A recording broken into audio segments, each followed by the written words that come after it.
A paz do Senhor, meus irmãos, tudo bem? Aqui quem fala com vocês é o professor Gessé Rodrigues e hoje nós trataremos a lição de número 5 do primeiro trimestre de 2026, que tem por tema a Santíssima Trindade. A lição de hoje que nós iremos tratar é a lição de número 5, denominada Deus Filhos. Bem, temos o texto áureo que diz: Este é o meu filho amado, em quem me comprazo, escutai-o. Mateus capítulo de número 17, versículo 5, parte B. Temos aí a nossa verdade prática, que diz: Jesus Cristo, o Deus Filho e a revelação plena do Pai, centro da revelação divina e único mediador entre Deus e os homens. Temos também a leitura bíblica em classe, que nos dá aí dois textos. O primeiro texto está localizado em Lucas, capítulo de número 1, do versículo 31 ao versículo de número 35. E o segundo texto está em Mateus, capítulo 17, do verso 1 ao verso 17. Amém? Então vamos agora para a nossa introdução. E a introdução começa dizendo: ratificamos que a Trindade nos revela um só Deus, em três pessoas, Pai, Filho e Espírito Santo.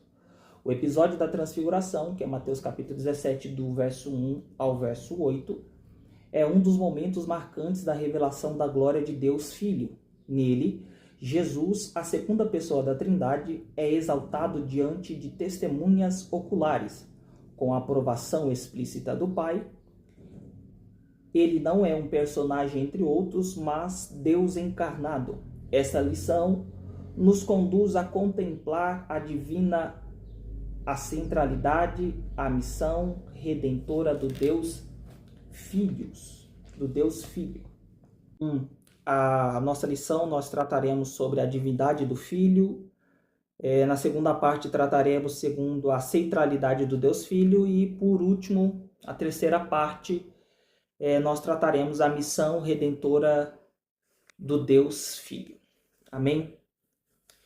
Como a nossa aula aqui ela está centrada para você, professor, então nós iremos fazer cada tópico, cada subtópico, a cada tópico eu farei um resumo do que o tópico se trata, e cada subtópico, ao invés de eu ler, eu creio que, como nós professores, nosso dever é ler o texto, estudar o texto, saber o que o texto faz, apesar de que a nossa aula aqui é para apoio. Então, como é um apoio de ação teológica, uma explicação para você, professor, utilizar das nossas aulas como conteúdo para ensinamento durante as suas aulas, então nós trataremos cada subtópico de contextualização. Tendo compreendido isso, que trataremos sobre o assunto e não faremos a leitura, se houver a leitura, para mim poder explicar para você, professor, o que você, professor, utilizará da argumentação, você, professor, utilizará da explicação dessa fala, ok? Tendo compreendido isso, vamos à lição. Bom, vamos à nossa lição. Então, primeiro aí, vamos falar na primeira parte, nós vamos falar a divindade do Filho, tá? Então, o primeiro subtópico aí diz a concepção virginal de Cristo, tá? Neste ponto aqui, nós iremos tratar a concepção, o primeiro bloco, a divindade de Cristo, para o primeiro subtópico, que diz a concepção virginal de Cristo, tá? Eu queria ler algo que eu anotei aqui, eu vou deixar isso no material para você, professor. No material ele vai ter todo o estudo que eu montei, vou estar mandando lá no meu Instagram, tá? Tem um link, tá? Tem um link para você entrar no grupo, é o grupo onde nós professores nós conversamos, nós trocamos ideias, tiramos dúvidas, tá bom? Não só eu, mas temos outros professores também que eles vão perguntando, tirando dúvida durante o estudo da lição. Então, eu sugiro que você faça parte desse grupo aí né, para melhor aprendizado, para melhor desenvolvimento da lição, e que todo esse conhecimento, o Espírito Santo de Deus te conduz, abra sua mente, abra seu coração, e através de você, professor, seus alunos também tenham essa mensagem passada, e que o Espírito Santo, através de você, o Espírito Santo venha tocar no coração dos seus alunos. Amém? Então vamos aí para o primeiro subtópico. Eu anotei algo aqui que diz: ato miraculoso e sobrenatural. O nascimento de Cristo é algo totalmente fora dos padrões humanos, então isso se torna algo sobrenatural. E ele não é só fora da percepção humana, da concepção humana, mas ele também é algo impossível. E se é algo impossível, dentro de todo o contexto bíblico, quando algo é impossível, ele é algo milagroso. Então, o nascimento de Cristo, a concepção de Cristo, a gestação de Cristo passa, é algo miraculoso e também é algo sobrenatural. Deixe isso explícito, tá bom? Deixe isso explícito para o seu aluno. Nós vamos ver há duas teologias liberais, duas visões teológicas, né, que eu quero apresentar aqui para vocês, que elas contradizem todo esse efeito, todo esse milagre que é o nascimento de Jesus. O primeiro é o adocionismo, né? O que é o adocionismo? O adocionismo ensina que Jesus foi adotado por Deus, nascido como homem, tá? Nascido como homem, e foi chamado e adotado durante o batismo feito por João. Tá? E o adocionismo ele surgiu ali entre o século 2 e 3, ele ficou ali vigente entre o século 2 e 3, e ele voltou com força lá no século de número 8. Né? Então o adocionismo ele surgiu, e o que ele pregava? Ele ensinava que, na verdade, Jesus ele não nasceu de forma milagrosa, ele era filho de José com Maria, e ele se tornou Deus. A adoção de que Cristo diz, ele se torna filho de Deus a partir do momento do batismo, por conta da expressão que o próprio Deus, durante o período do batismo, o céu se abre, o Espírito Santo desce e Deus Pai fala, a Trindade ali está presente. E eles dizem, o adocionismo, eles afirmam categoricamente que a partir daquele momento em que o Espírito Santo de Deus apodera-se de Jesus, ele ali é adotado como filho. Então ele nasceu humano, de pai e mãe humano, o seu ato não foi milagroso, né? Então ali a capacitação do Espírito Santo somente foi por conta do que viria, mas ele era assim filho de Maria com José, nascido humano, de pai e mãe humano, porém ele foi adotado como Deus durante o batismo. Tá? É isso que o adocionismo afirma. Por isso o próprio nome dessa teologia é chamada de adocionismo, que vem de adoção, que Cristo foi adotado por Deus Pai.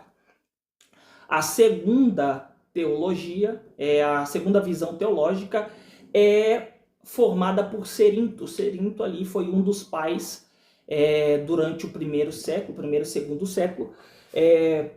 Cerinto durante o primeiro século, junto com os apóstolos, né? Cerinto ele formou aí uma visão onde ele misturava aí o gnosticismo com o cristianismo. Então ele foi um dos pais muito forte, bem presente na época, até mesmo na época de João, até mesmo na época de Pedro, né, de Paulo aí. E Cerinto era a favor aí do gnosticismo, né, onde o gnosticismo surge a partir de Cerinto. E o que Cerinto afirmava? Cerinto ele afirmava que Jesus foi um homem comum e que durante o seu batismo, durante o período do batismo, ele foi adotado por Deus Pai. O Deus Pai, ele era o Espírito desceu sobre Jesus, Jesus sendo homem, gerado como homem, filho de homens, ele foi, o Espírito Santo desceu, se apoderou dele, do Jesus pessoa, Jesus humano, ele era 100% humano. Então o Espírito Santo desce ali durante o período do batismo, e Cerinto diz que a partir daquele momento ele é conduzido pelo Espírito Santo, e ele utiliza muitos textos para afirmar a sua visão teológica. Ele usa muito texto que Jesus mesmo diz que, pela sua percepção humana, Jesus estava afirmando que, na verdade, ele é homem, só que ele estava sendo usado por Deus como capacidade através do Espírito Santo. E Cerinto afirma que no momento em que Jesus Cristo, o homem, crucificado na cruz, o Deus Espírito se retira dele e o abandona para morrer, porque Deus é uma força sobrenatural e não pode morrer. E como Jesus Cristo era homem, então ele morreu, o homem, então Jesus Cristo era simplesmente um servo, né, a qual o Deus se tornou espírito, desceu sobre o Jesus homem. O Jesus homem, ele viveu o seu ministério durante os 3 anos e meio, ele foi para a cruz, foi crucificado, e durante a sua morte, aonde ele diz lá, Eli, Eli, lama sabachthani, Deus meu, por que desamparaste? Cerinto afirma que esta palavra de Jesus Cristo, o homem, estava se referindo porque ele sabe que naquele momento o Deus o abandonou para morrer na cruz. Então o Deus que se apoderou dele agora estava abandonando, e Jesus Cristo simplesmente ali foi um servo que morreu e pronto, e que na verdade há uma única força. Cerinto também, ele era um dos precursores que ele era contrário à Trindade. Então Cerinto, ele afirmava categoricamente de que não existia essa distinção de pessoa entre Deus Pai, Deus Filho e Deus Espírito. Deus Pai é uma única pessoa, Deus é uma única pessoa, o Espírito era a sua essência, e o Filho simplesmente era este servo chamado aí, este homem chamado aí Senhor Jesus Cristo. E Cerinto afirmava que o nascimento virginal de Cristo ele não era algo vigente, ele era algo que era afirmado, mas não uma verdade central para o ensino. Então, você, professor, cita aí essas duas teologias, essas duas visões teológicas, como algo que para os seus alunos ter um pleno conhecimento dessas duas teologias, aonde elas contrária ao mesmo tempo à Trindade e também contrária à concepção virginal de Cristo, né? Maria teve Cristo ainda virgem. E para isso nós vamos ler aqui, eu quero ler com você o verso 35, né? E eu quero ler o verso 35 aqui, eu vou utilizar mesmo da revista para ler o verso, tá? Lucas capítulo de 1, verso 35. E respondendo o anjo disse-lhe, descerá sobre ti o Espírito Santo, e a virtude do Altíssimo te cobrirá com a sua sombra. Pelo que também o santo que há de ti nascer será chamado Filho de Deus. O versículo 35, o anjo está afirmando a Trindade. E que ponto isso é importante? Porque o anjo aqui está categorizando cada pessoa da Trindade na gestação de Cristo, na formação de Cristo, na evolução de Cristo como homem. Então perceba aqui, ele vai afirmar dizendo primeiro, descerá sobre ti o Espírito. Então o Espírito Santo desceria sobre Maria. Então a ação do Espírito Santo durante a concepção virginal de Cristo estava presente. E ele estava presente como? Capacitando Maria, que ele desceria sobre Maria. Segundo, ele diz a virtude do Altíssimo. Essa expressão Altíssimo aqui, a teologia vai dizer que ela categoriza a pessoa do Deus Pai. Então a virtude aqui é poder. O poder do Deus Pai desceria sobre Maria, e este poder faria com que Maria teria a concepção da pessoa do Senhor Jesus Cristo, e Jesus Filho também estaria presente, logicamente, porque ele seria gerado aí no ventre de Maria, né? Então, o Espírito Santo desceria, o Deus Pai, o Altíssimo, né, ele cobriria Maria, e o Deus Filho seria a criança a qual o anjo descreve ali, Jesus dizendo pela expressão, pelo que também o santo, esse santo aqui, ele é uma referência a Cristo, ao Messias, até porque o texto continua dizendo que de ti há de nascer, o santo que há de ti há de nascer. Então esse santo aqui é a referência sobre o Deus Filho, que é o Senhor Jesus Cristo. Este mesmo versículo aponta, tá? Eu preciso que você, professor, preste muita atenção nisso e seja categórico com seus alunos, e a gente vai na expansão desse ponto aqui. Este mesmo versículo aponta a defesa do protestantismo sobre que Maria não é um ser divino, Maria não é divina, tá? E nós temos no próprio texto aqui 4 pontos que afirmam categoricamente de que Maria não é um ser divino, mas sim uma pessoa, uma serva. É claro que nós não, como protestantes, nós não excluímos o fator de que Maria, ela sim foi uma mulher diferente de todas as demais, até porque ela gerou, ela passou a gestação, o Espírito Santo cobriu ela, Deus derramou o seu poder sobre ela para que o seu ventre, de forma milagrosa, pudesse gerar uma criança, né? O seu ventre humano pudesse ali gerar uma criança. Nós protestantes reconhecemos a pessoa de Maria sim como uma mulher diferente de todas as demais, uma mulher escolhida pela graça de Deus para essa obra, porém nós não defendemos a pontualidade de que Maria é divina ou se torna divina a partir desse momento. E o próprio texto, o próprio versículo 35, ele nos fornece 4 pontos para isso. Então vamos para esse ponto? E você, professor, utiliza desse conhecimento aí para o seu aluno durante a sua aula. Primeiro ponto, o anjo diz, descerá. Se é descer, logicamente Maria está embaixo, então vamos utilizar da lógica, Maria está embaixo, então se algo precisa descer, então algo está vindo de cima, né? E essa aqui é a expressão que diz tanto o Espírito como a virtude do Altíssimo. Tanto o Espírito como a virtude viria de cima, de cima. Então se vem de cima, Maria está embaixo, porque Maria é criatura. Então o primeiro ponto que cai por terra da divindade de Maria é aí porque Maria é criatura. Né? Maria foi gerada, nasceu de pais humanos, nasceu de forma humana, e o fato de gerar o Cristo, gerar o Salvador, não a dá a meritocracia de se tornar divina justamente por isso. Ela não tem um lugar no céu específico como alguém que governa assim como a Trindade. Tá? Então, o primeiro ponto aí que derruba isso por terra é a expressão descerá. O segundo é sobre. Na língua portuguesa, há outra expressão parecidíssima com a palavra sobre, que é a palavra sob. Há uma diferença entre sobre e sob. Sobre é acima, enquanto que sob é abaixo. Independente da versão bíblica que você usa, King James, NVI, NVT, a NAA, a NTHL, independente da versão que você utiliza, ou você vai ver essa palavra descrita sobre ou acima, né? Ou sobre ou acima. Independente, você vai encontrar uma essas duas palavras, a expressão sobre ou acima de ti, né?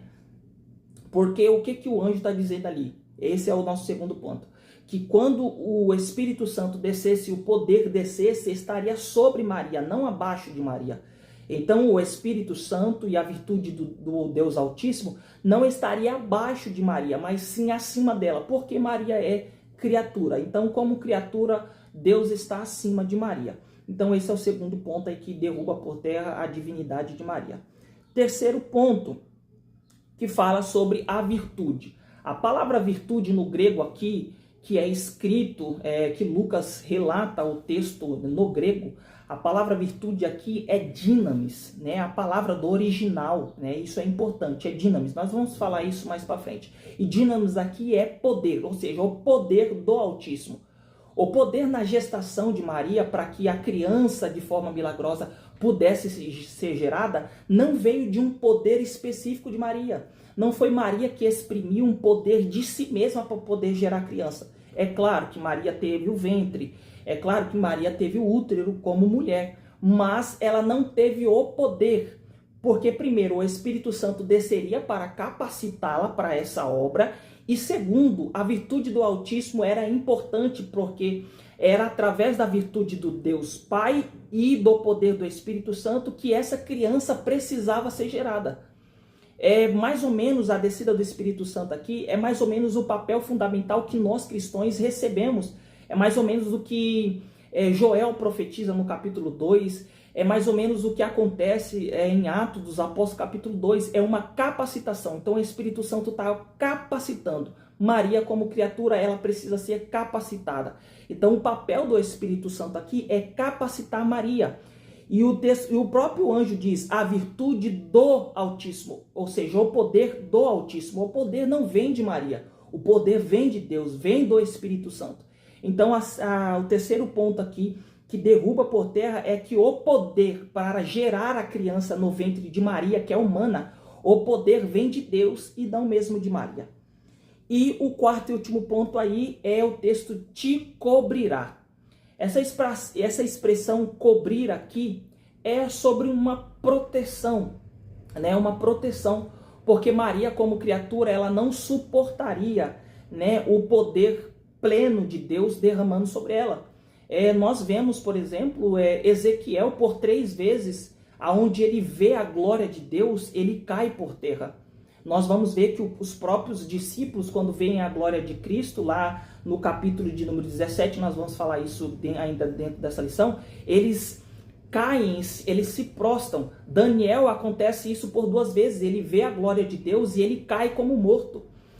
Nós vemos isso com outros personagens, por exemplo, Moisés, o seu rosto brilha porque vê a glória de Deus. Mais à frente, o próprio João, escrevendo o Apocalipse, ele diz que ele cai como morto. Ele explica que o seu corpo é como que seu corpo desligasse, porque não suporta a glória de Deus. Então, por que é necessário o Espírito Santo descer e a sombra cobrir Maria? Para que Maria suporte o poder de Deus, formar o Cristo dentro do seu ventre, preparar o ventre para receber a pessoa do Senhor Jesus Cristo, para gerar Cristo, para encarnar Cristo. Então Maria, ela não é divina, ela foi capacitada, o seu ventre foi capacitado para que essa criança pudesse ser gerada. Então nós temos esses 4 pontos aí que derruba gradativamente a teologia e a afirmação de que Maria é um ser divino, porque Maria precisou ser capacitada para essa obra e o poder dessa obra não veio dela, veio de alguém acima dela. Tá bom? Esse é o nosso primeiro tópico, né?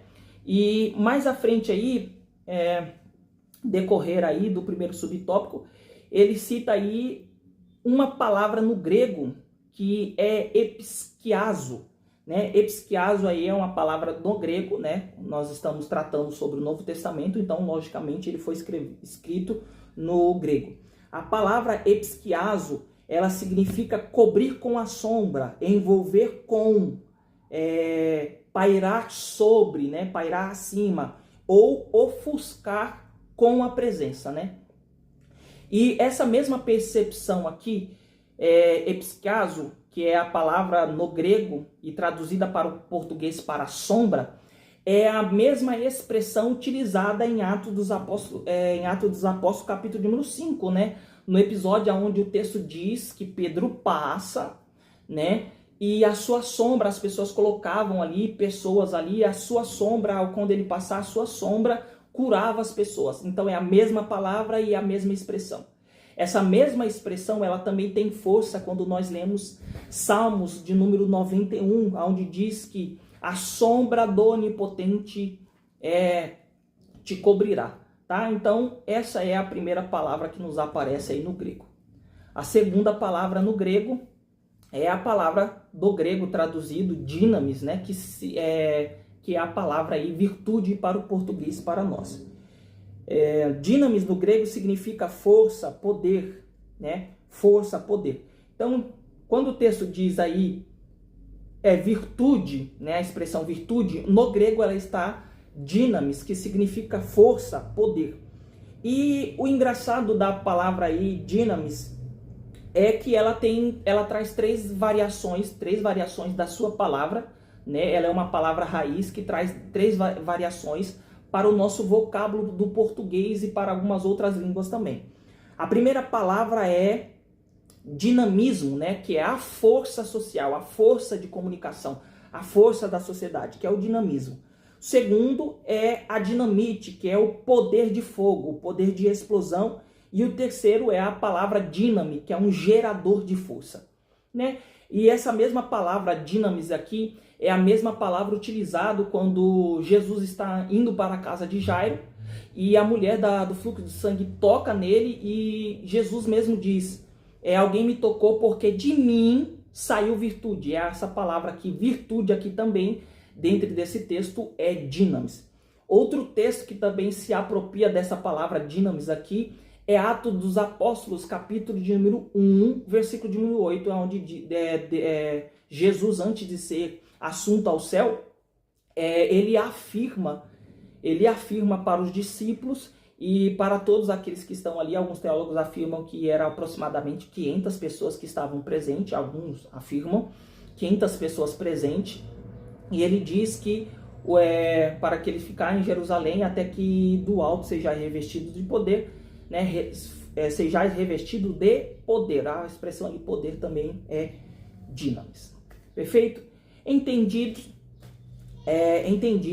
né, de que nós compreendemos, sim, nós defendemos que a concepção de Cristo é uma forma milagrosa, tá? É algo sobrenatural, porque ela foi gerada de forma espontânea. De forma milagrosa através de Deus, e não há ali, como alguns afirmam, que Cristo era humano, era 100% humano e não existia divindade ali, que ele sempre foi uma pessoa e que o poder que ele operou foi emprestado por uma pessoa terceira, Deus, que o abandonou. A própria Maria, ela dá essa expressão no versículo 34. O versículo 34, vamos ler aqui, que diz, de Lucas capítulo 1. E disse Maria ao anjo: como se fará isto, visto que não conheço varão? Essa expressão conhecer aqui era que o casamento judaico, após a realização da cerimônia dos 7 dias, ou até mesmo durante os 7 dias, o casamento judaico, ele entendia que ele era firmado a aliança entre o homem e a mulher a partir do momento em que a concepção do casamento era feita, ou seja, a relação sexual entre o homem e a mulher era feito, então era firmado, era confirmado. Então, quando Maria diz aqui a expressão conheço, ou algumas outras vezes nós vamos ver, por exemplo, alguns textos lá no Antigo Testamento dizendo e conheceu, até mesmo quando fala sobre o relato de que Isaac vai nascer, o texto fala que Abraão conheceu Sarai, né? Conheceu Sara. A expressão conhecer ali é uma expressão utilizada para falar sobre a relação íntima dentro das escrituras entre o casal, o homem e a mulher, né? E é só uma curiosidade para você, professor. Tendo dito isso, vamos para o segundo subtópico, que tem por nome a deidade absoluta do Filho, o Senhor Jesus Cristo, desde a eternidade. Tá? Então nós vamos falar aqui sobre as duas naturezas de Cristo, tá? Jesus é uma única pessoa, porém dentro da Trindade, o Deus Filho é o único que tem duas naturezas, natureza humana e natureza divina. A expressão deidade fala sobre essa duplicidade da vida de Cristo, essa dupla vida de Cristo. Ele é 100% homem, mas ele também é 100% Deus. Como homem, ele viveu. Como homem, nós vamos ver que Jesus chora. Como homem, vamos ver que Jesus sente sede. Como homem, vamos ver que Jesus come. Como homem, vamos ver que Jesus se comunica. Como homem, Jesus, o texto, algumas expressões dentro dos evangelhos diz que ele sentiu compaixão, né? Como homem, ele dorme. Como homem, ele caminha. Como homem, ele fala. Mas também como Deus, ele é 100% Deus. Ok? Perfeito? Então, esse segundo subtópico aqui, ele vai tratar, quando você ler aí para o seu aluno, você explica que essa expressão deidade fala sobre as duas naturezas de Cristo. Ele era, sim, 100% homem, mas também era 100% Deus. E você afirma para os seus alunos que dentre a Trindade, a pessoa do Deus Pai, Filho e Espírito Santo, o Deus Filho, Senhor Jesus Cristo, é o único que tem as duas naturezas. É claro que nós vamos ver de forma teofânica o Deus Pai, o Deus Filho, o Deus Espírito aparecendo no Antigo Testamento. O Deus Espírito, de forma teofânica, ele aparece durante o batismo como uma pomba, né? Uma pomba que desce, simbolizando ali o Espírito Santo, é uma forma teofânica. E a forma teofânica é uma forma da espiritualidade de Deus comunicar, né? Comunicar a pessoa humana. Porém, a vivência de pessoa de duas naturezas, somente o Deus Filho teve esse privilégio e teve essas duas naturezas. E você fala aí sobre essa dupla natureza da pessoa de Cristo.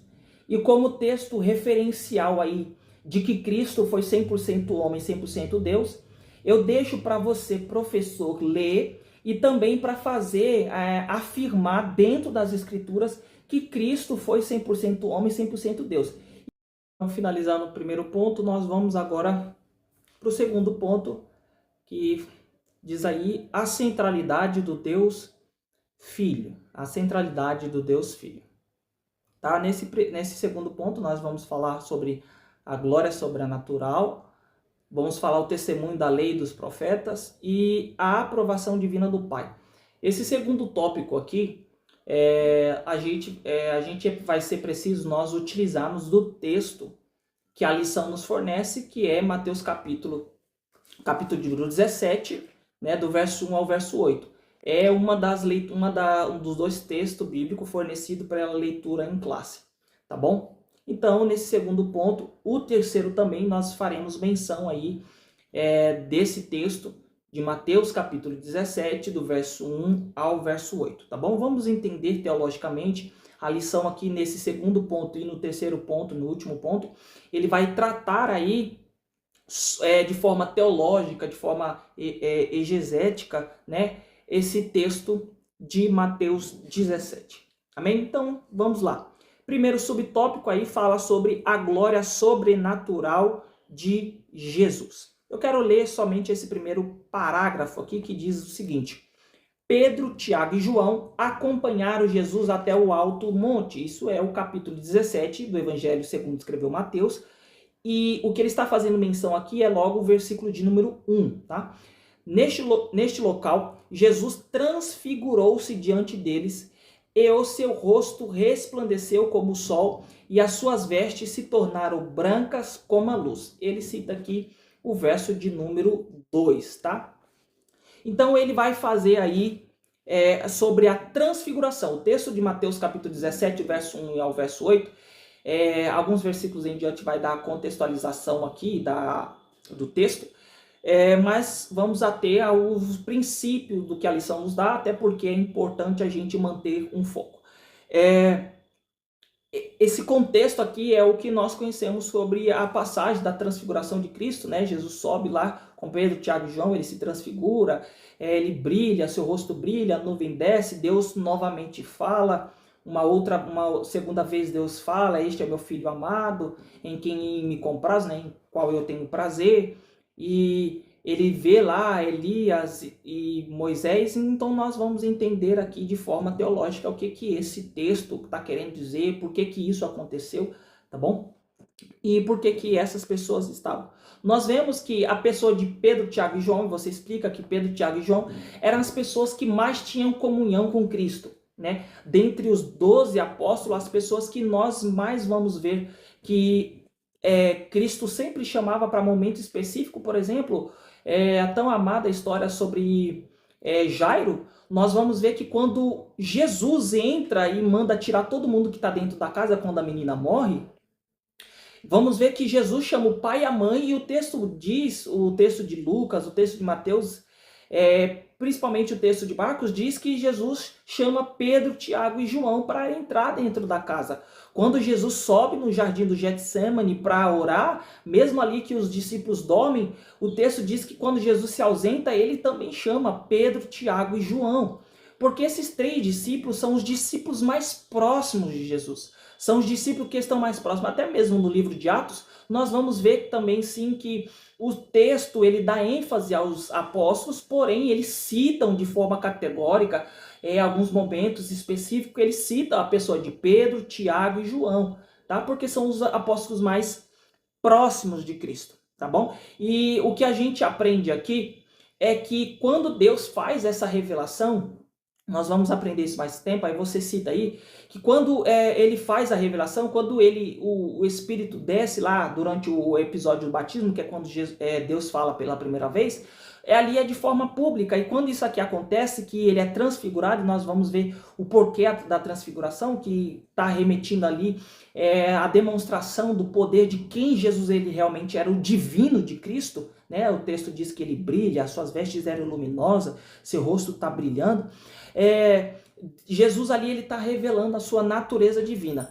Então, quando os discípulos ali, esses três discípulos estão ali, nós vamos compreender que os três falam sobre intimidade com Deus.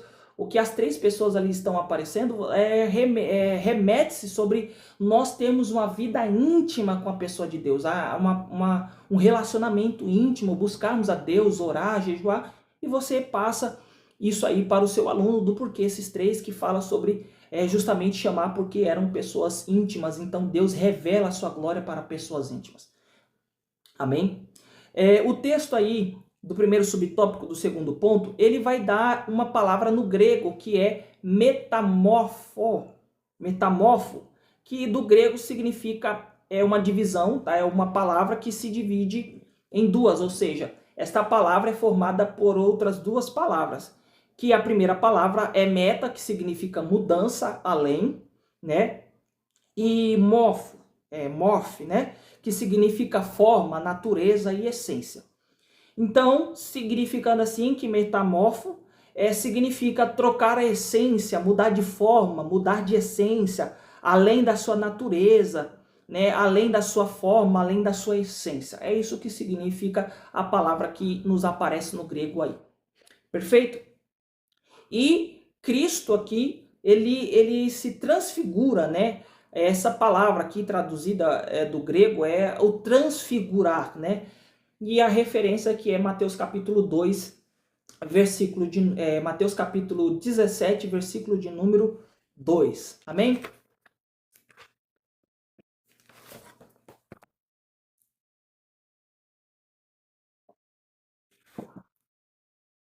Tendo dito isso, vamos continuar o segundo subtópico, ainda do ponto 2. Eu fui bem breve, porque é algo simples, né? Você professor aí, explica para o seu aluno, né, as palavras no grego, é importante que ele saiba, porque o texto bíblico ele não foi escrito na língua portuguesa.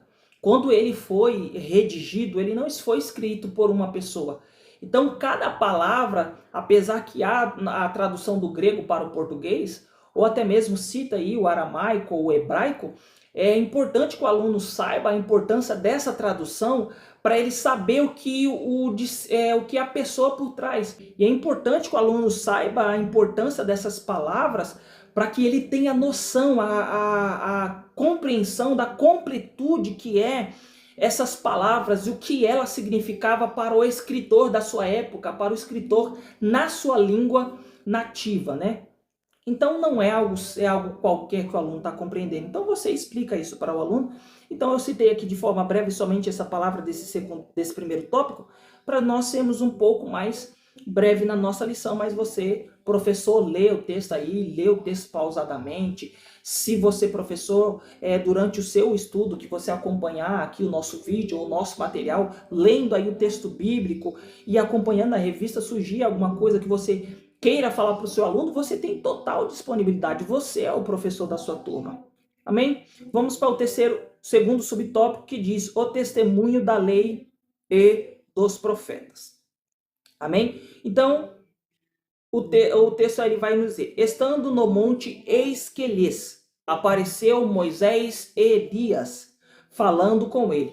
Mateus capítulo 17, porém, essa parte aqui do segundo subtópico da parte 2, ele se refere-se ao versículo de número 3, tá? Essa passagem que eu acabei de ler aqui está no texto da leitura em classe, do Mateus, Evangelho segundo escreveu Mateus, capítulo 17, e o versículo de número 3. Então, aparece aqui dois personagens, né? Aparece aí Moisés e Elias, dois personagens contidos no Antigo Testamento. E nós aqui vamos aprender o que essas duas pessoas, o que essas duas pessoas aqui significa dentro desse contexto, por que elas aparecem, o que elas significam, por que elas estão lá. O primeiro personagem aqui é Moisés. E esse Moisés aqui, é claro que isso aqui é de forma simbólica, é algo de um ensinamento espiritual para quem lê e para até mesmo de discípulos, né? E até mesmo para quando o texto mais à frente ele vai ser descrito por Pedro ou outros personagens que citam sobre esse momento da transfiguração, por exemplo, a carta de 2 Pedro. Pedro, que estava presente nesse exato momento, ele faz menção lá na sua segunda epístola sobre esse texto. E essa pessoa de Moisés, Moisés aqui não está representando a sua pessoa em si, mas a representatividade da pessoa em Moisés representa a lei. Então, quando Moisés, que os discípulos olham lá, os dois personagens, Moisés e Elias, eles olham para Moisés, Moisés está fazendo a representatividade da lei, tá bom? Da lei. Eu quero ler algo que eu anotei aqui. Moisés representa de forma simbólica a lei, que é o ministério amplo. Então, Moisés representa a lei. Eu quero continuar lendo aqui. Então, Moisés aqui está significando um ministério amplo. Aí você anota aí. Também tem, se você, professor, quiser acompanhar aí, não sei se você acompanha, se quiser ter no celular para fazer a leitura, essa parte, a leitura durante a aula, do material que eu vou disponibilizar. Então, Moisés aqui é um ministério amplo. Quem era Moisés? Moisés era profeta, ele era sacerdote, ele era juiz, ele foi libertador, ele foi o legislador, foi ele quem redigiu através da orientação de Deus a lei, então ele era legislador por isso, e ele era o mediador. Moisés era conhecido por mediador da lei. Então, toda vez que encarava-se a pessoa, o personagem, que um judeu olhava para o personagem de Moisés, eles olhavam para Moisés como o mediador da lei. Então, Moisés aqui presente, Moisés ele faz uma ressignificação de que ele é a lei, né? Ele é a lei. Então, é Moisés ali como mediador da lei. Moisés profetizou até mesmo sobre a vinda do Messias. Então, primeiro, Moisés é o mediador da lei, ele é o legislador da lei, ele simboliza a lei, e o próprio Moisés, ele profetizou em seu tempo, nós vamos ver lá, aí você, professor, lê esse texto, né? O texto de Deuteronômio, capítulo de número 18, o versículo 15, versículo 18 e 19, mas você pode ler aí de forma corrida com seu aluno. Deuteronômio, capítulo de número 18, versículo 15, versículo 18 e versículo 19 do capítulo 18. Então, Moisés, ele cita sobre um futuro Messias. Moisés diz, eu quero ler esse texto com você. Vamos lá. Deuteronômio capítulo 18, o verso de número 15 primeiro. Vamos ler o que Moisés fala. Isso aqui é Moisés está profetizando, Moisés está dando uma instrução para o povo. Versículo de número 15. O Senhor teu Deus te despertará. O Senhor teu Deus te despertará um profeta no meio de ti, de seus irmãos, assim como eu, a ele vós ouvireis. Versículo 18. Eis que lhe suscitarei um profeta no meio de seus irmãos, como tu, e porei as minhas palavras na sua boca, e ele lhe fará tudo que eu lhe ordenar. Versículo de número 19. E será que qualquer que não ouvir as minhas palavras que ele proferir em meu nome, eu o quebrarei, ou eu o requerirei dele. Então nós vemos aqui que Moisés profetiza sobre ele, sobre o Messias, profetiza sobre a pessoa de Jesus. Né? Então vamos ver que Moisés profetiza sobre o Messias. E não só obstante, nós vamos ver outras pessoas fazendo menção desse texto de Deuteronômio que nós acabamos de ler. Então Moisés representa a lei. Eu quero continuar lendo aqui. Então Moisés aqui ele está significando um ministério amplo. Aí você anota aí. Também tem, se você professor quiser acompanhar aí, não sei se você acompanha, se quiser ter no celular para fazer a leitura, essa parte, a leitura durante a aula do material que eu vou disponibilizar. Então Moisés aqui é um ministério amplo. Quem era Moisés? Moisés era profeta, ele era sacerdote, ele era juiz, ele foi libertador, ele foi o legislador, foi ele quem redigiu através da orientação de Deus a lei, então ele era legislador por isso, e ele era o mediador. Moisés era conhecido por mediador da lei.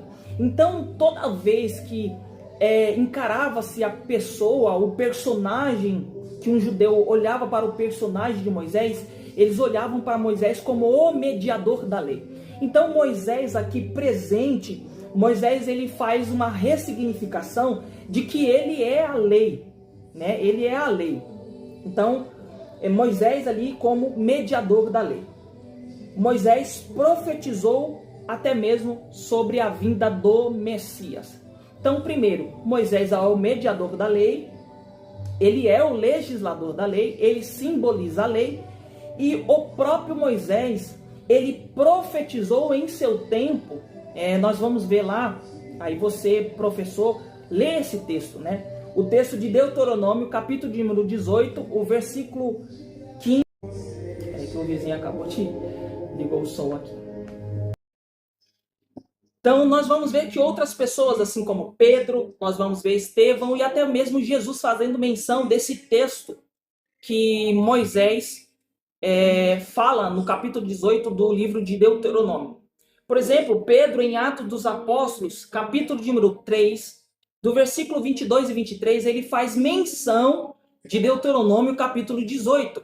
Estevão, um outro personagem diferente, em um outro momento diferente, em um outro lugar diferente, ele faz a menção aí em Atos dos Apóstolos, capítulo de número 7, do versículo de número 37. Estevão ali, ele está pregando ali para os mestres, e ele faz menção de Moisés, e ele está fazendo a referência de que Moisés profetizou. E quando Moisés profetiza sobre alguém que viria e que deveriam escutar, Estevão ratifica para aqueles que estão ouvindo o seu ensino, ele ratifica dizendo que a quem Moisés estava se referindo, na verdade era o Messias, Jesus Cristo, a qual foi crucificado. Nós vamos ver Jesus, o próprio Jesus, fazendo menção da pessoa de Moisés lá no Evangelho de João, no capítulo de número 5, né? No Evangelho de João, capítulo de número 5, no versículo de número 46, Jesus também vai fazer a menção sobre a pessoa de Moisés. Tá bom? Então você lê aí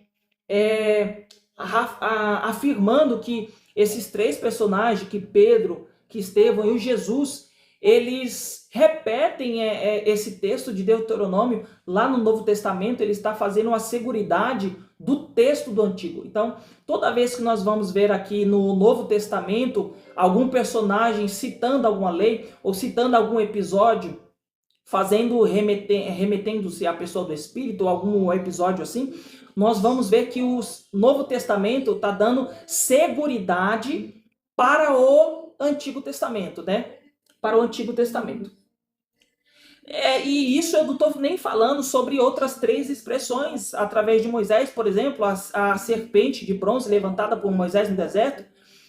O próprio Jesus faz menção desse texto dizendo, olha, assim como no tempo de Moisés foi necessário que a serpente fosse levantada para que aquele que olhasse para a serpente fosse curada, assim também, ou seja, da mesma forma, importa que o Filho do Homem seja levantado.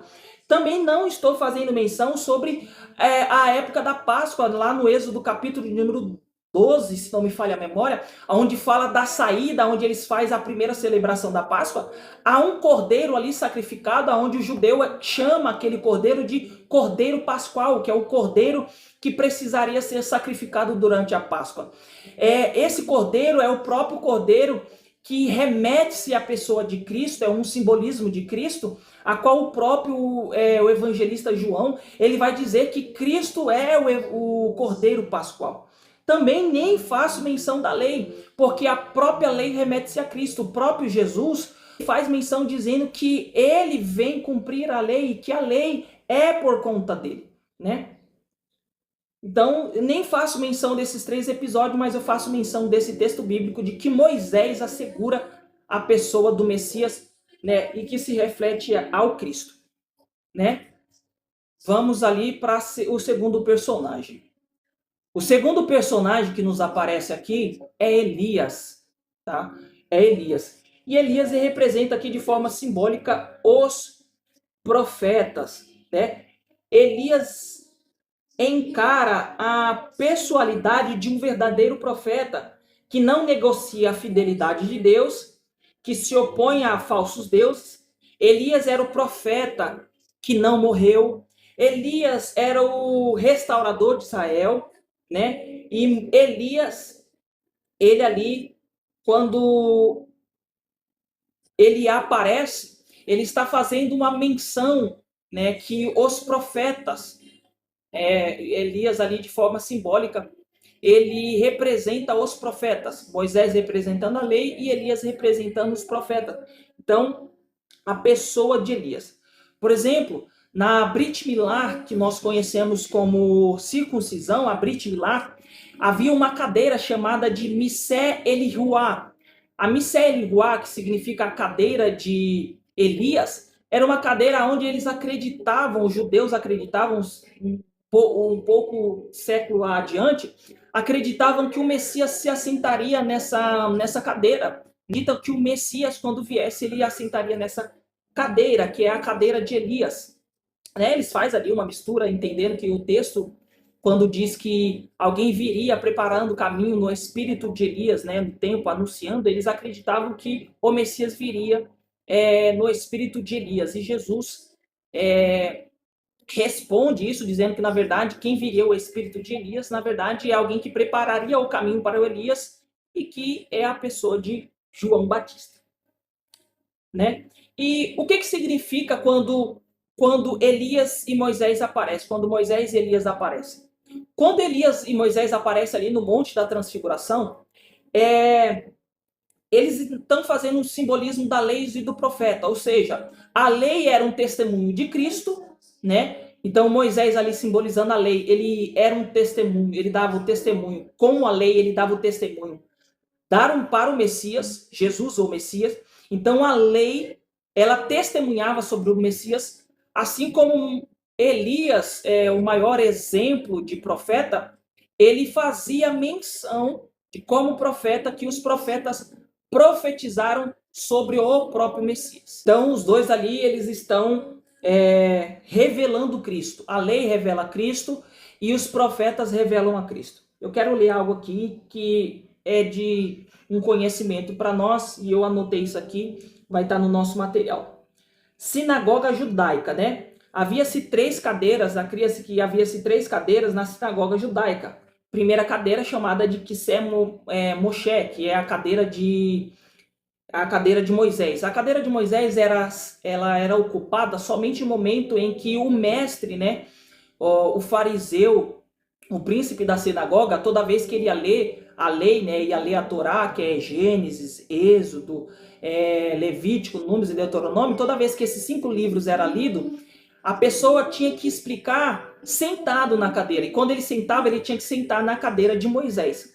A segunda cadeira é a Kisé Rabi, que era a cadeira do rabino. Ou seja, todas as vezes em que os livros históricos iam ser lidos, os livros dos profetas, os livros que nós conhecemos como livros poéticos, todas as vezes que eles eram lidos, o mestre deveria sentar nessa Kisé Rabi, ou seja, na cadeira do rabino. Porém, havia uma terceira cadeira que os judeus consideravam como a Kisé Reluá, que eu acabei de citar aqui agora há pouco para vocês. Essa cadeira era a cadeira de Elias, né? A Kisé Elihuá, a cadeira de Elias. Eles acreditavam que somente o próprio Messias se assentariam naquela cadeira, né? Eles acreditavam que aquela cadeira só poderia ser ocupada pelo Messias.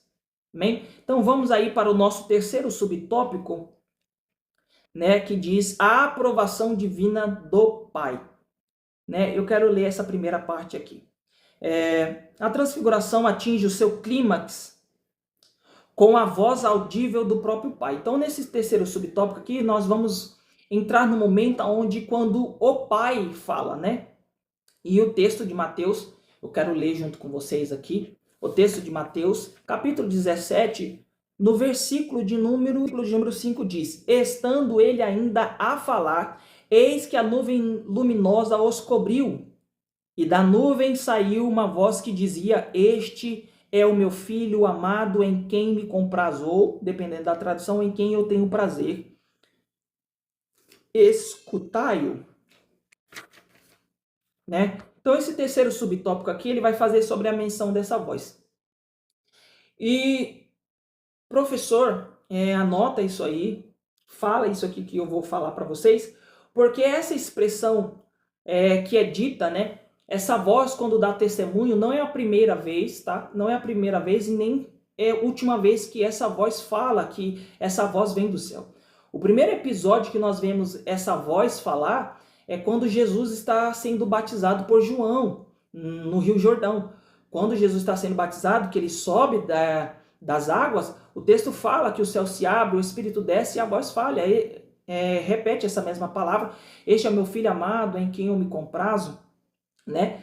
Essa é a primeira vez. A segunda vez é aqui em Mateus capítulo de número 17, no Monte da Transfiguração. E o terceiro episódio que nós vemos é quando Jesus, lá no Evangelho de João,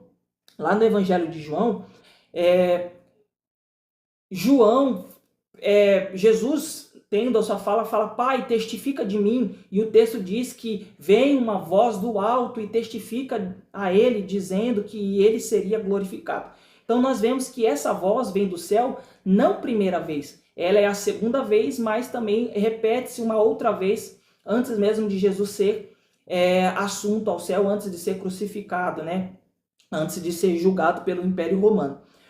Porém, explica para o seu aluno que essa aqui é a segunda vez, apesar de ser a terceira vez que Deus dá testemunho, Deus Pai dá testemunho de Cristo, dá o testemunho do Deus Filho, porém esta fala é a segunda vez. A primeira vez, a mesma palavra, né, acontece no batismo do Jordão, e a mesma palavra se repete pela segunda e última vez, tá? A mesma palavra, né, que diz: este é o meu filho amado, em quem eu me comprazo, eu escutai-o. Essa palavra aqui é repetida pela segunda vez e repetida aqui neste episódio, né, do Monte da Transfiguração. Amém? E o texto aí mais para frente, ele vai dizer que é uma repetição significativa, ou seja, precisava Deus dar uma seguridade. Então eu repito, ratifico o que eu falei lá atrás no primeiro bloco, e eu vou falar aqui no segundo, nesse terceiro tópico, antes de nós darmos adiante a lição. O interessante é que essa repetição aqui ela é significativa, porque enquanto a primeira quando nós falamos, se trata do episódio da capacitação de Cristo, nós tratamos da descida do Espírito Santo, do início do ministério de Cristo. Ali Jesus está dando o testamento, está dando força, a ênfase que Jesus, de tudo que ele fizer dali para frente, é baseado no Pai.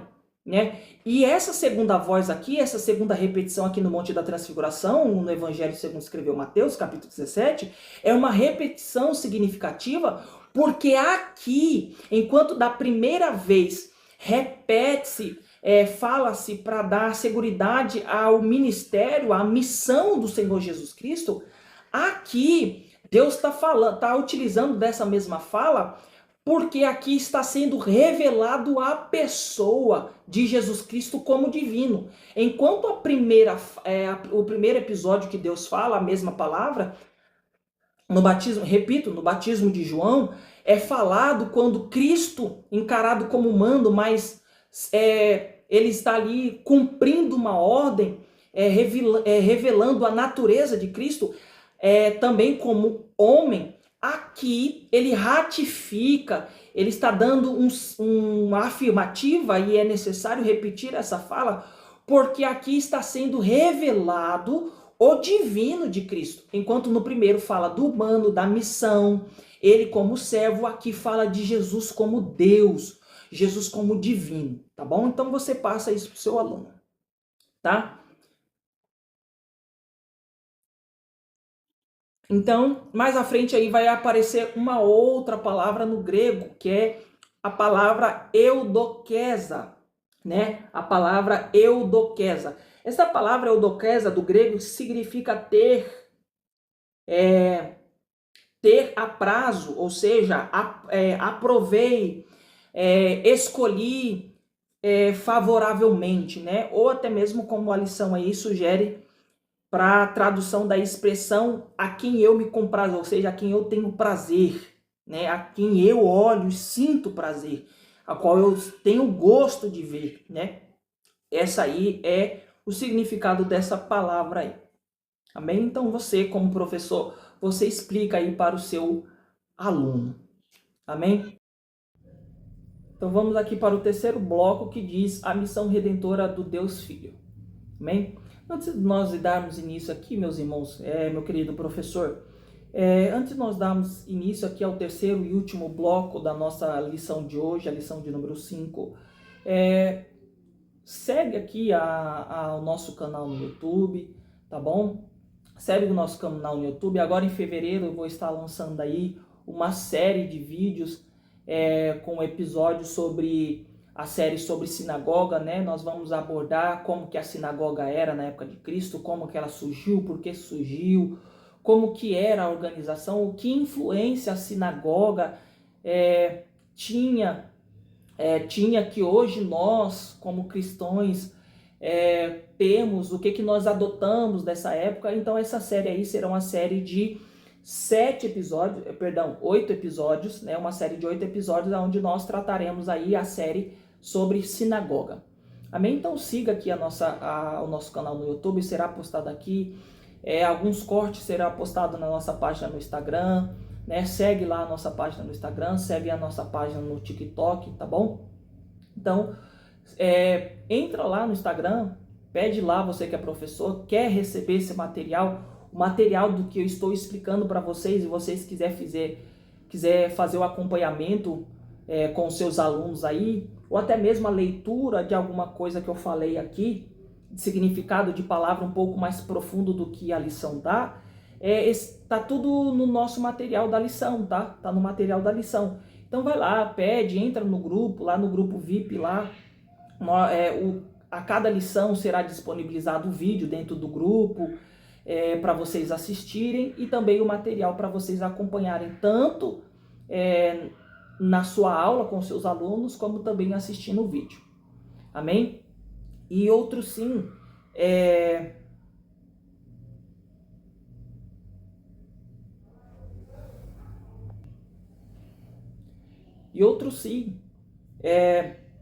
esse material você pode fazer o acompanhamento, ele é em PDF, você pode fazer o acompanhamento tanto como na leitura no celular, se você tiver tablet, ou você que utiliza de notebook também, tá super bacana aí. Acompanha, eu gostei muito dessa aula. Eu creio que dentre as aulas foi a aula mais profunda que eu até o momento, né, a aula mais profunda que eu encontrei. Estou ansioso para falar sobre o Deus Espírito, muito ansioso, que é um tema maravilhoso falar sobre o Espírito Santo, né? Então você aí pode acompanhar o nosso material.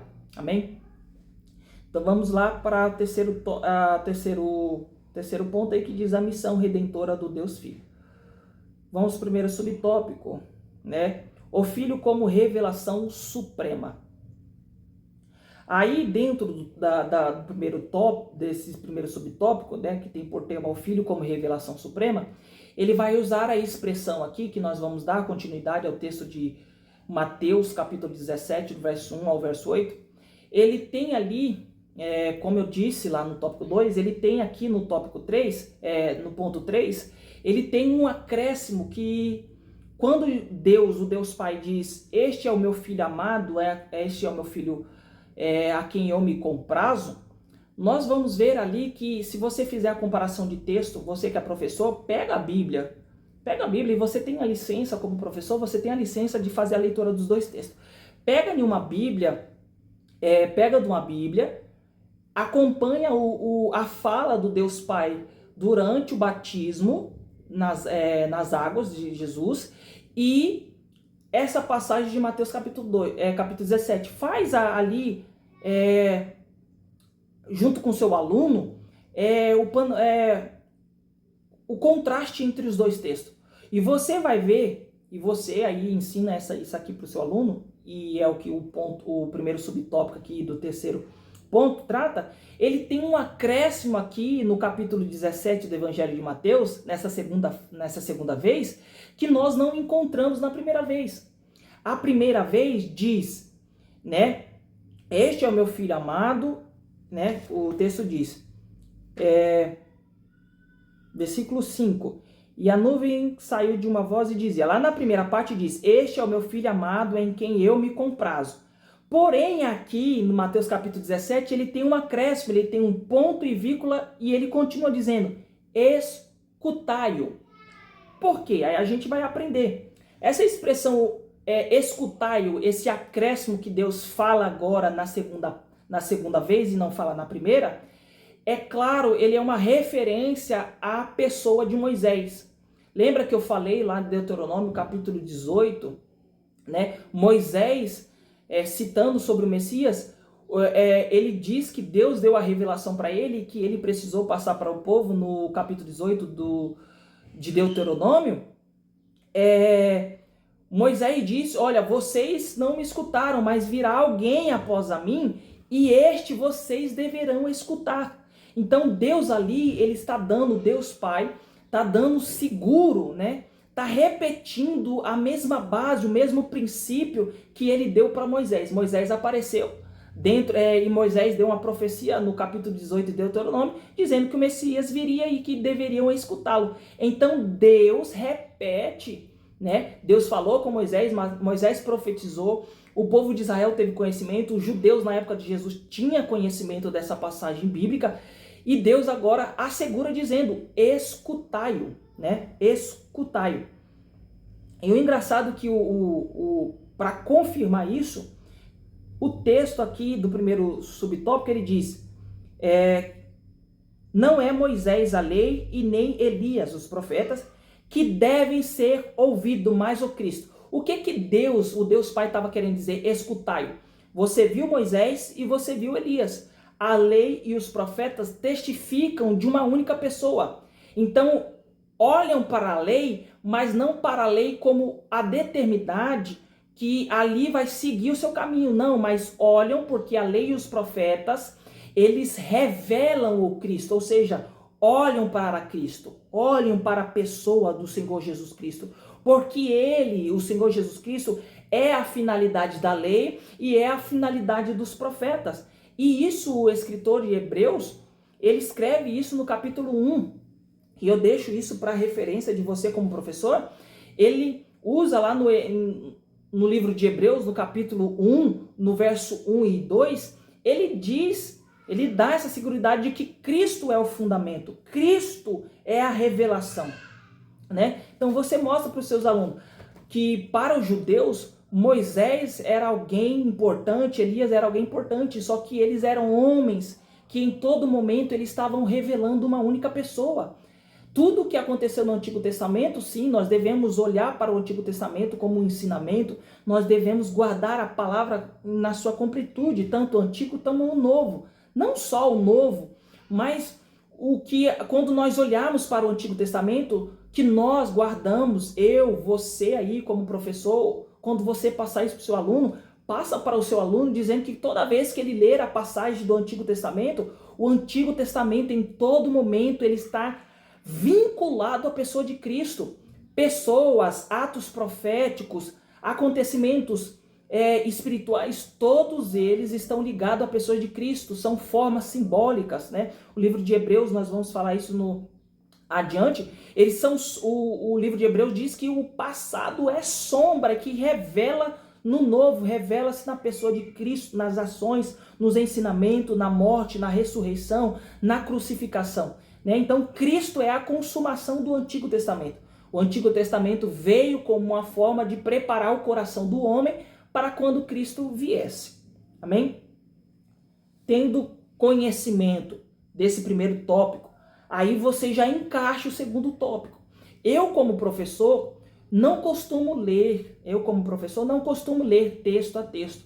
Eu gosto de ler de pontos-chaves, né? Pontos-chaves, ou até mesmo citar a contextualização aí do versículo, do ponto, de cada ponto, ponto 1, ponto 2, ponto 3, e cada subtópico, né? Cada tópico, cada subtópico. Eu leio pontos específicos para não passar em branco. E esses pontos específicos que eu leio para a classe, você pode aderir isso, professor, e eu não vejo problema nenhum.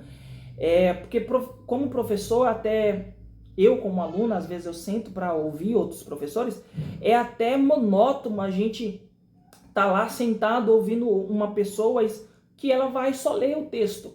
É meio monótono. Então, como você, professor, pausa. Você quer ler? Tudo bem. Pausa, explica o que você está dizendo, o que você estudou para aplicar ao coração dos seus alunos. Deixa o Espírito Santo falar. Não vem ali com uma forma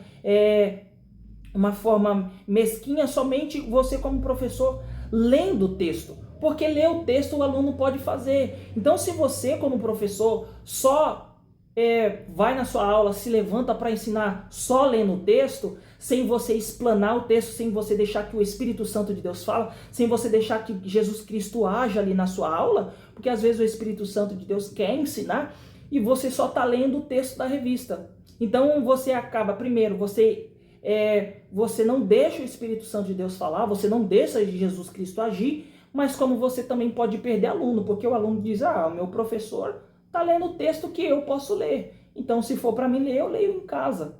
E aí, até verdade, eu falo assim porque é algo que eu penso. Se eu for sentar para escutar alguém que só está lendo o que tem na revista, eu leio em casa. Né? Então, para explicar, seja dinâmico, pergunta, tira dúvida. Se você quer aí, tiver pessoas jovens, lê o texto, faça pergunta para eles, põe eles para ler o texto. Essas referências que eu cito para você aqui, quando você for fazer menção dessas referências bíblicas, põe os seus alunos para lerem. Pergunta a eles o que eles entenderam do texto. Coloca a palavra-chave do texto para eles, entendeu? Seja dinâmico, professor. Coloque os seus alunos para trabalhar, para eles aprender para sua mente, né? Alguns estudiosos dizem aí que sim, que a leitura ela é de uma forma onde a pessoa grava, ela aprende, porém ela tem a forma ensinada. Tem gente que aprende lendo, tem pessoas que o cérebro dela aprende ouvindo e tem pessoas que aprende observando.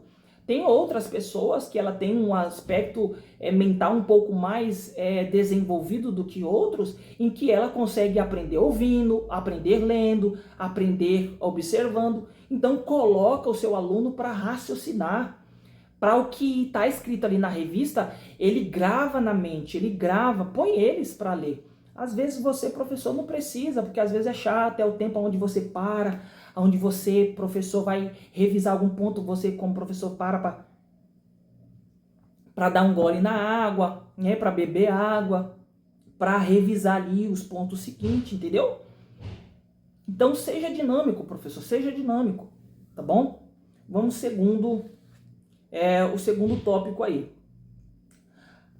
que diz a exclusividade de Cristo na redenção. Ainda, né, só que agora ele vai fazer menção do versículo 2. E eu anotei algo aqui, né, sobre isso que eu estava estudando, eu anotei algo aqui. A única presença é Jesus Cristo. A finalidade de tudo e a consumação de tudo está na pessoa do Senhor Jesus Cristo. No versículo 8, os discípulos, após olharem, eles veem somente Jesus Cristo, sem Moisés e sem Elias. Vamos ler o versículo 8 comigo?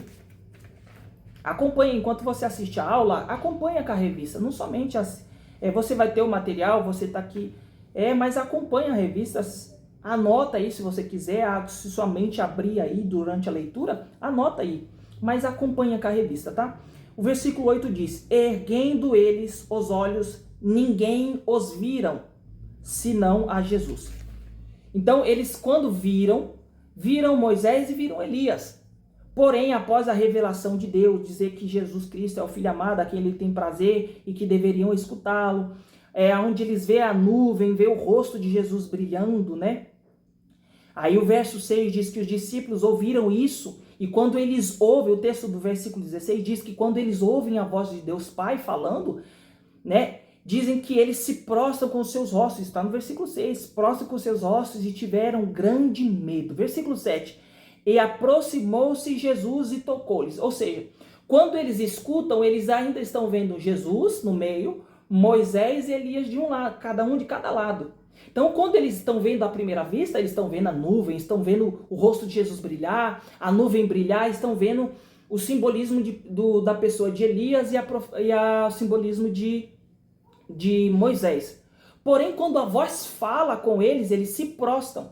E quando Jesus, no versículo 6, vai até eles e toca-lhes, e quando eles erguem a cabeça, toca somente Jesus.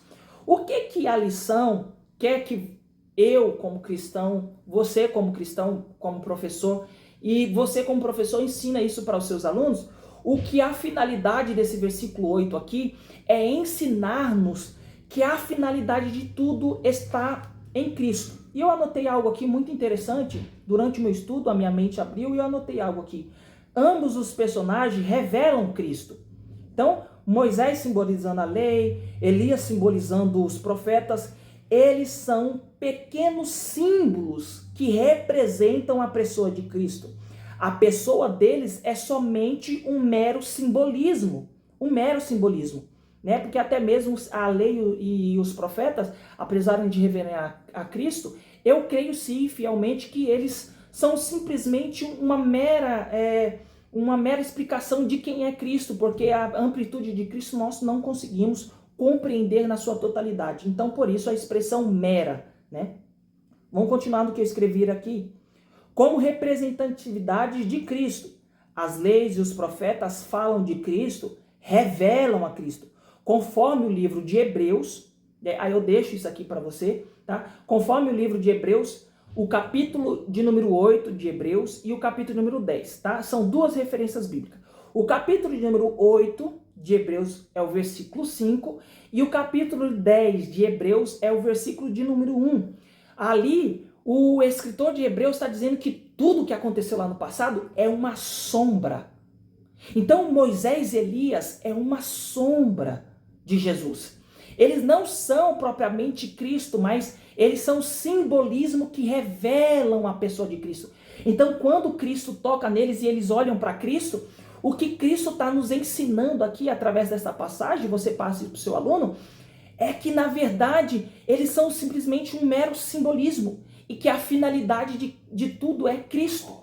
Eles estão revelando a Cristo, então o que lhe resta é Jesus Cristo. E glória a Deus por isso, irmãos. Não é na lei que eu tenho que me assegurar.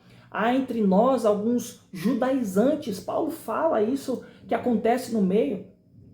Pedro, alguns dos apóstolos falam que havia a cultura do judaísmo sendo aplicado dentro do cristianismo. O que eles estão fazendo não tem por que eu me circuncidar mais, porque a circuncisão era um ato que revela a lei e a lei revela Cristo. Então, tudo, a complexidade da lei, os profetas, os homens usados por Deus, que aconteceram lá no Antigo Testamento, eles são o simbolismo da pessoa de Cristo. A finalidade de tudo, meus irmãos, é Cristo. Cristo é o fundamento de tudo. Glória a Deus por isso. Não temos mais que tocar chofar dentro das nossas igrejas, não tem por que usar o talite, não tem por que usar a roupa, a estola sacerdotal, não tem por que usar as vestes sacerdotais, não tem por que eu ter uma arca da aliança no púlpito ou altar, como você considera, não tem por que eu ter uma réplica da menorá, não tem por que eu visitar o templo de Salomão, porque tudo isso é em Cristo. Meus irmãos, é o livro bíblico que eu mais sou apaixonado dentro das escrituras todo, o livro todo da Bíblia, o livro que eu sou mais apaixonado é o livro de Hebreus.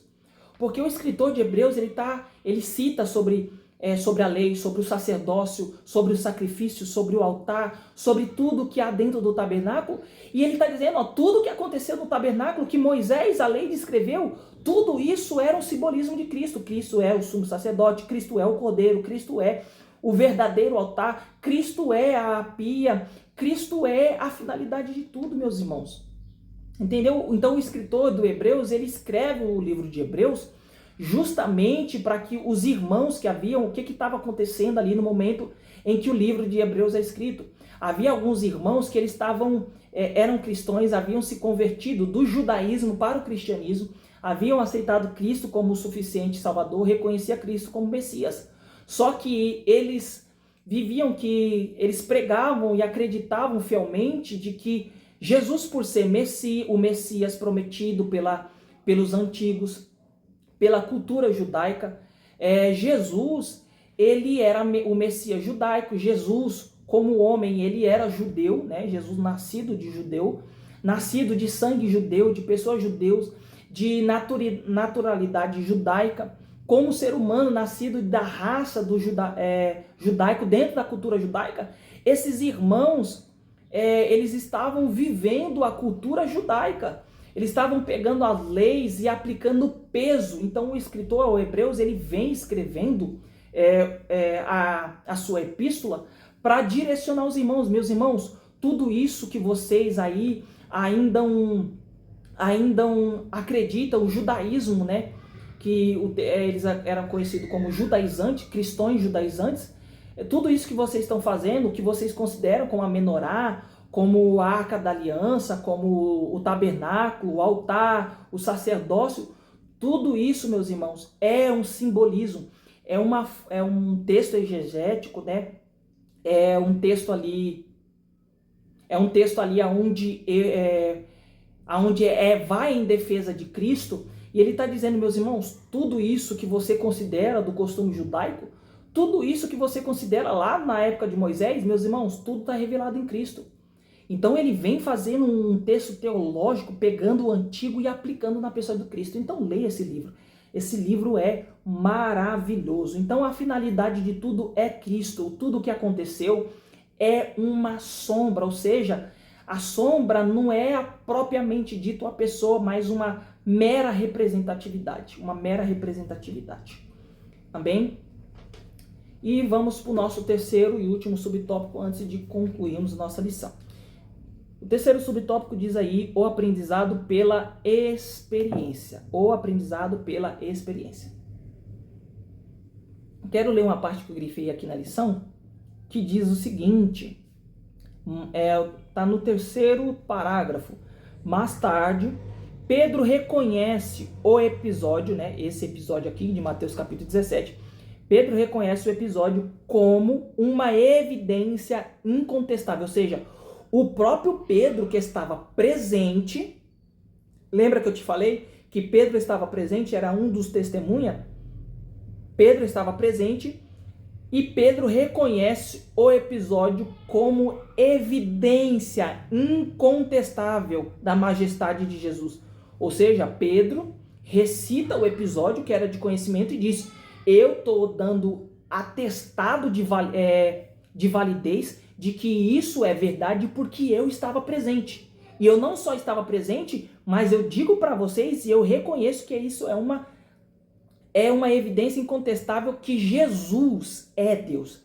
Aí o texto continua aqui. Mas nós mesmos, aí cita, aí é a passagem de 2 de Pedro, né? Aí eu deixo isso como referência bíblica, leia o texto completo, né? Porque aqui faz um corte. 2 de Pedro, eu deixo como referência, 2 de Pedro, capítulo 1, versículo 16 e o versículo 17. Vamos ver o que Pedro fala? Mas nós mesmos vimos a sua majestade,